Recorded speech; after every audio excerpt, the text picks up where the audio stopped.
El sonido del mazo del juez golpeando la madera no sonó como justicia. Sonó como el cierre de un ataúd. Mi ataúd. Se concede la custodia total de los menores y la propiedad absoluta de los bienes conyugales al señor Fernando Villalobos. A la señora Lucía se le otorga un régimen de visitas supervisadas una vez al mes, sujeto a evaluación psicológica. Caso cerrado. El mundo se detuvo. Mis oídos zumbaban. Miré al juez, un hombre con cara de pocos amigos que ni siquiera tuvo la decencia de mirarme a los ojos mientras me arrancaba la vida. Luego miré a Fernando. Fernando Villalobos, el magnate de las telecomunicaciones, el hombre que aparecía en las portadas de las revistas como el empresario del año. Estaba de pie, alisándose su traje de $3,000, con esa sonrisa torcida que solo yo conocía bien. La sonrisa del depredador que acaba de devorar a su presa. A su lado, su equipo de 5 abogados, los tiburones de la reforma, chocaban las manos discretamente. Habían ganado. El dinero había ganado. La corrupción había ganado. Yo estaba sola en mi mesa, con mi abogado de oficio, un joven nervioso que apenas había dicho 2 palabras durante todo el juicio porque Fernando había comprado o intimidado a todos los bufetes decentes de la ciudad para que no me representaran. Lo siento, señora, susurró el chico. Hicimos lo que pudimos. Pero él tiene demasiados recursos. Me levanté. Mis piernas temblaban.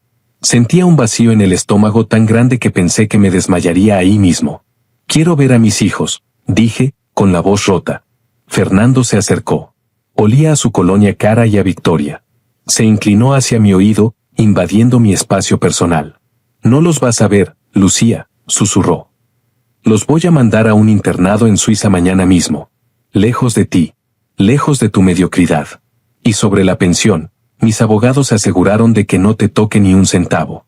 Al fin y al cabo, firmaste ese acuerdo prenupcial cuando estabas tan enamorada, ¿recuerdas? Fernando, por favor, son mis hijos, supliqué, olvidando mi orgullo. Ya no, dijo él, dándome la espalda. Ahora son herederos Villalobos. Y tú vuelves a ser nadie. Vuelve a tu pueblo, Lucía. Vuelve a la miseria de donde te saqué. Salió de la sala rodeado de su séquito. El juez se retiró a su despacho, probablemente a contar el soborno. Me quedé sola en la sala vacía, con el eco de mi derrota rebotando en las paredes. Fernando pensaba que yo estaba sola. Pensaba que mi familia se había desentendido de mí. Pensaba que mi hermano mayor, Alejandro, era, como yo le había dicho vagamente, un empleado del gobierno que vivía viajando y que nunca estaba presente. Lo que Fernando no sabía, lo que su arrogancia infinita le impedía ver, era que Alejandro no era un simple burócrata. Fernando creía que había ganado la guerra, pero solo había despertado a un gigante dormido. Hace 1 hora, antes de entrar a la sala, le envié un mensaje a Alejandro. Solo decía 3 palabras: él me destruyó. Yo no sabía si el mensaje había llegado. No sabía si mi hermano, al que no veía hace 5 años por culpa de los celos y prohibiciones de Fernando, vendría. Salí del tribunal. Afuera llovía a cántaros. Una tormenta gris cubría la ciudad, reflejando mi alma. Fernando estaba en la escalinata, bajo un paraguas sostenido por su chofer, dando declaraciones a la prensa. La justicia ha prevalecido, decía a los micrófonos. He salvado a mis hijos de un ambiente inestable. Me vio salir. Mojada, derrotada, sin paraguas. Se rió. Señaló hacia mí para que las cámaras captaran mi humillación. Ahí la tienen. La imagen de la derrota. Pero entonces, el sonido de la lluvia fue interrumpido. No fue un trueno. Fue el rugido de motores. Muchos motores. Una caravana de 5 camionetas blindadas negras, del tipo que usan los jefes de Estado o las fuerzas especiales, irrumpió en la plaza del tribunal, subiéndose a la acera, dispersando a los periodistas. Las puertas se abrieron al unísono. Bajaron 20 hombres. No eran guardaespaldas privados. Eran operativos tácticos. Llevaban uniformes grises sin insignias, pero con una postura que gritaba entrenamiento militar de élite. Formaron un pasillo humano. Y de la camioneta central, bajó él. Alejandro. No vestía como el chico sencillo que recordaba. Llevaba un traje negro táctico, botas militares y una gabardina larga. Tenía una cicatriz nueva en la mejilla. Y sus ojos eran 2 abismos de furia controlada. Fernando dejó de reír. Los periodistas bajaron las cámaras, intimidados. Alejandro caminó hacia mí. Los hombres de Fernando intentaron bloquearle el paso, pero los operativos de Alejandro los apartaron con una eficiencia brutal y silenciosa. Mi hermano llegó hasta donde yo estaba. Me miró. Vio mis lágrimas. Vio mi ropa mojada. Vio mi alma rota. Se quitó su gabardina y me la puso sobre los hombros. Estaba caliente y seca. Hermanita, dijo con voz grave. Perdóname por tardar. El vuelo desde Medio Oriente fue largo. Alejandro, me quitó todo, lloré en su pecho. A los niños, la casa, dice que soy una nadie. Alejandro me abrazó fuerte. Luego, se giró lentamente hacia Fernando. Fernando, recuperando su compostura arrogante, bajó un escalón. ¿Quién demonios eres tú?, gritó Fernando. ¿El nuevo novio? ¿Un matón contratado? Esto es propiedad federal. Llamaré a la policía. Alejandro sonrió. No fue una sonrisa amable. Fue la sonrisa de un lobo que ve a un conejo cojo. Llama a la policía, Fernando, dijo Alejandro. De hecho, llama al comisionado. Dile que el comandante Alejandro Vargas, director de Operaciones de Inteligencia Nacional, está aquí. Fernando palideció. ¿Vargas?, balbuceó. Pero, Lucía se apellida Méndez. Méndez es el apellido de nuestra madre, dijo Alejandro, bajando los escalones hacia él. Vargas es el de nuestro padre. El general Vargas. El que tú insultaste en la cena de compromiso, ¿recuerdas? Dijiste que los militares eran perros falderos del gobierno.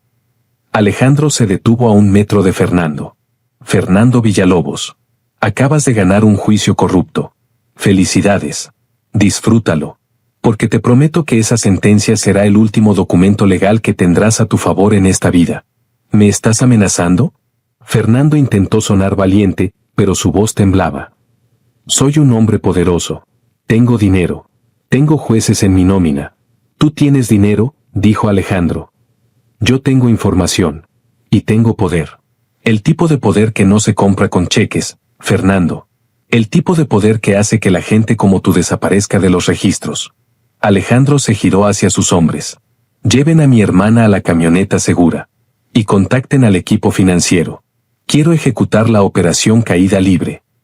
Ahora, ¿qué significa eso?, gritó Fernando mientras me llevaban.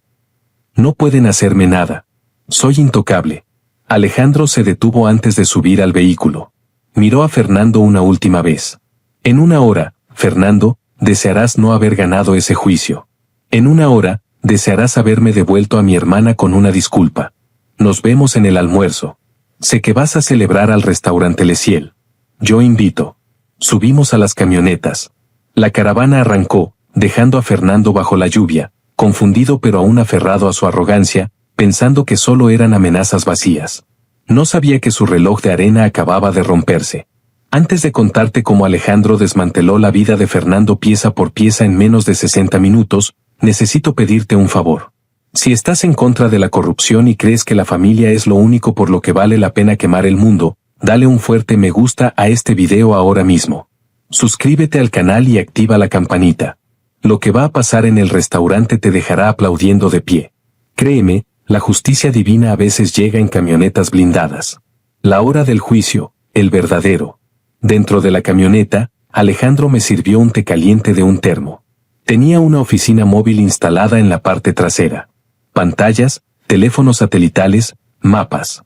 Alejandro, ¿qué haces?, pregunté, secándome las lágrimas. Fernando es peligroso. Tiene a la mafia local, tiene a los jueces. Lucía, me interrumpió él suavemente. Yo cazo terroristas internacionales.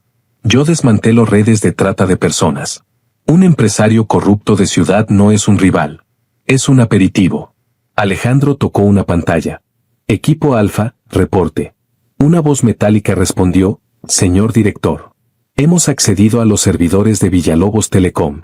Tenemos los libros contables reales. Los que oculta al fisco. Lavado de dinero, evasión de impuestos y sobornos a funcionarios públicos documentados. Bien. ¿Y sus cuentas en las Islas Caimán? Localizadas y congeladas bajo la Ley de Seguridad Nacional y Financiamiento Ilícito. ¿El banco local? El dueño del banco le debe un favor, señor. Acaba de ejecutar las cláusulas de vencimiento anticipado de todos los préstamos de Villalobos. Técnicamente, está en quiebra desde hace 3 minutos. Alejandro me miró y me guiñó un ojo. ¿Ves, hermanita? Ya no es rico. Pero, los niños, dije. Se los quiere llevar a Suiza. No saldrán del país. He puesto una alerta migratoria roja sobre sus pasaportes y los de Fernando. Si intenta pisar un aeropuerto, será arrestado por intento de sustracción de menores bajo investigación federal. La caravana se detuvo frente al restaurante Le Ciel, el lugar más exclusivo de la ciudad, ubicado en el ático de un rascacielos. ¿Lista para la segunda parte?, preguntó Alejandro. Tengo miedo, Ale. No tengas miedo. Hoy, tú eres la dueña del tablero. Vamos. El almuerzo. Fernando estaba en la mesa principal, rodeado de sus abogados y su nueva amante, celebrando con champán. Se reía fuerte, brindando por la libertad y por haberse librado de la carga. A esa mujer no le quedó ni para el autobús, decía Fernando, riendo. Deberían haber visto su cara cuando el juez leyó la sentencia. De repente, las puertas del ascensor privado se abrieron. Alejandro y yo entramos. Pero esta vez, no veníamos solos. Veníamos con 4 agentes federales uniformados y 2 auditores del gobierno con maletines. El restaurante se quedó en silencio. Fernando nos vio. Soltó la copa. ¿Otra vez tú?, gritó, levantándose. Esto es acoso. Gerente, saque a esta gente. El gerente no se movió. Estaba hablando con uno de los hombres de Alejandro, asintiendo pálido. Alejandro caminó hasta la mesa de Fernando.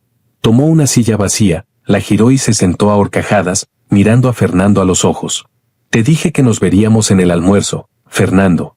Lárgate, chilló la amante de Fernando. No saben quién es él. Oh, sabemos exactamente quién es, dijo Alejandro. Fernando Villalobos. Un hombre que, según mis datos actualizados hace 2 minutos, tiene un saldo bancario de $0 y una deuda de 50 millones. Fernando se puso rojo. Estás loco. Tengo millones. Su teléfono sonó. Era su contador. Fernando contestó, temblando. ¿Qué? ¿Qué dices? ¿Congeladas? ¿Todas? Es un error. Llama al banco. ¿Qué el banco qué? ¿Ejecutó la hipoteca? Fernando dejó caer el teléfono sobre la mesa. Miró a Alejandro con terror puro. ¿Qué hiciste?, susurró. Yo no hice nada, dijo Alejandro encogiéndose de hombros. Solo le mostré a las autoridades y a los bancos la verdad sobre tus negocios. Resulta que lavar dinero para cárteles no es bien visto por los bancos internacionales. Fernando miró a sus abogados. Hagan algo. Párenlo. Demándenlo. El abogado principal, el líder de los tiburones, cerró su maletín. Señor Villalobos, si sus cuentas están congeladas, no puede pagar nuestros honorarios. Y dada la gravedad de las acusaciones federales, nos retiramos del caso. Con permiso. Los abogados se levantaron y se fueron, dejando a Fernando solo. La amante también se levantó disimuladamente y corrió hacia el baño, desapareciendo. ¿Estás solo, Fernando?, dije, dando un paso al frente. Ya no sentía miedo. Sentía poder. Te dije que mis hijos no se irían. Son mis hijos, gritó él, desesperado. El juez me los dio. Ese juez, dijo Alejandro, acaba de ser arrestado en su despacho hace 10 minutos por recibir sobornos. Su sentencia ha sido anulada. Se ha ordenado un nuevo juicio. Y adivina qué, con tus cuentas congeladas y una investigación criminal encima, ningún juez te dará ni la custodia de un hámster. Alejandro hizo una señal. Los agentes federales se acercaron. Fernando Villalobos, dijo el agente al mando. Queda detenido por lavado de dinero, fraude fiscal, corrupción de funcionarios y conspiración. No, no pueden hacerme esto. Fernando intentó correr hacia la terraza, pero Alejandro le puso el pie y Fernando cayó de cara contra el suelo, humillado, en medio del restaurante de lujo. Alejandro se agachó y le susurró al oído, lo suficientemente alto para que yo escuchara. Esto es por las lágrimas de mi hermana. Esto es por cada vez que la hiciste sentir menos. Agradéceme que soy un hombre de ley, Fernando. Porque si no llevara esta placa, te habría tirado por esa ventana. Los agentes levantaron a Fernando, lo esposaron y lo sacaron arrastrando. Él gritaba mi nombre. Lucía. Ayúdame. Soy el padre de tus hijos. Perdóname. Lo miré. Miré al hombre que una hora antes se reía de mi desgracia. La justicia ha prevalecido, Fernando, le dije, repitiendo sus palabras. Disfruta tu nueva vida. El desenlace. Fernando fue condenado a 25 años de prisión. Sus bienes fueron incautados. La mansión, los coches, la empresa, todo desapareció para pagar sus deudas y multas. Yo recuperé a mis hijos esa misma tarde. Alejandro movió sus influencias para que me otorgaran la custodia temporal inmediata, que luego se volvió permanente. Pero la sorpresa final llegó una semana después. Estaba en la casa de mis padres, donde me estaba quedando. Alejandro llegó con una carpeta.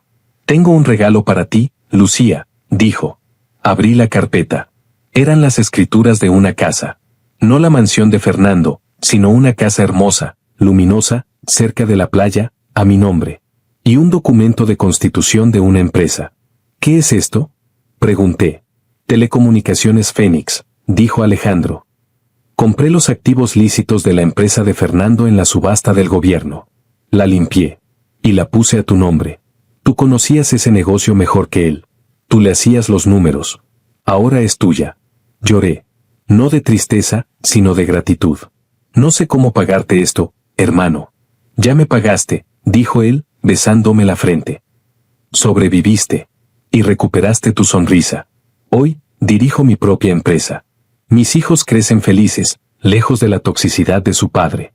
Alejandro sigue salvando el mundo en las sombras, pero viene a cenar todos los domingos. Aprendí que a veces, cuando crees que has perdido todo, solo estás haciendo espacio para lo que realmente mereces. Y que nunca, jamás, debes subestimar el poder de la familia. Fernando ganó en la corte por 1 hora. Pero yo gané la vida entera. Gracias por escuchar mi historia. Si sentiste la satisfacción de ver caer a los corruptos y crees que la familia siempre debe protegerse, escribe «La sangre pesa» en los comentarios. Y recuerda, aunque te sientas solo contra el mundo, nunca sabes quién puede estar a una llamada de distancia listo para traer la caballería. No olvides darle like, compartir y suscribirte.